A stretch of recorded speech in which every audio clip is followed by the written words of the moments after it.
राज्यसेवा पूर्व परीक्षा 2023 मध्ये प्रश्न विचारलाय. खालीलपैकी कोणत्या वृत्तपत्रातून अॅनी बेझंट यांनी होम रूल चळवळीबद्दलचे विचार मांडले?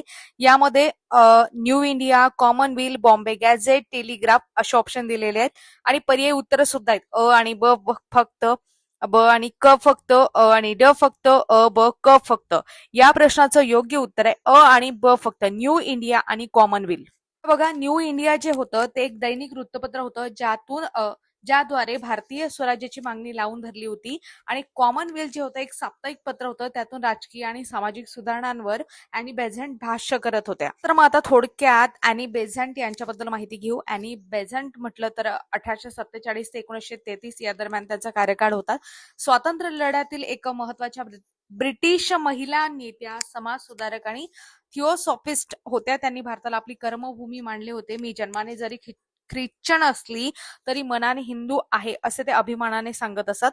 आता त्यांनी होम रूल लीगची स्थापना केली होती. राजकीय कार्य आपण जर बघितलं, 1916 मध्ये मद्रास येथे ऑल इंडिया होम रूल लीगची स्थापना केली होती. काँग्रेस अध्यक्ष सुद्धा त्या राहिल्या. 1917 मध्ये कोलकाता अधिवेशनामध्ये त्या भारतीय राष्ट्रीय काँग्रेसच्या पहिल्या महिला अध्यक्ष बनल्या.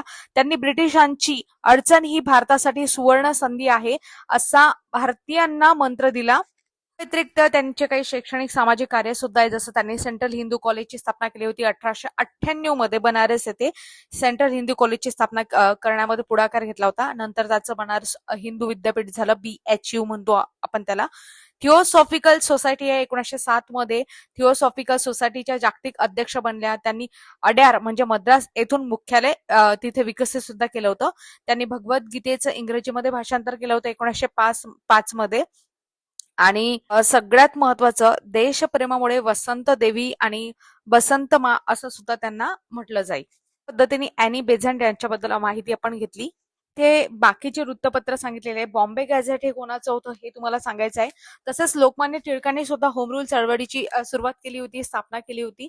तर ते कुठे केली होती हे तुम्हाला कमेंट बॉक्समध्ये सांगायचं आहे. माहितीसाठी तुम्ही आपल्या चॅनलला सबस्क्राईब करू शकता. दररोज संध्याकाळी आपला PYQ अपलोड होत असतो. धन्यवाद.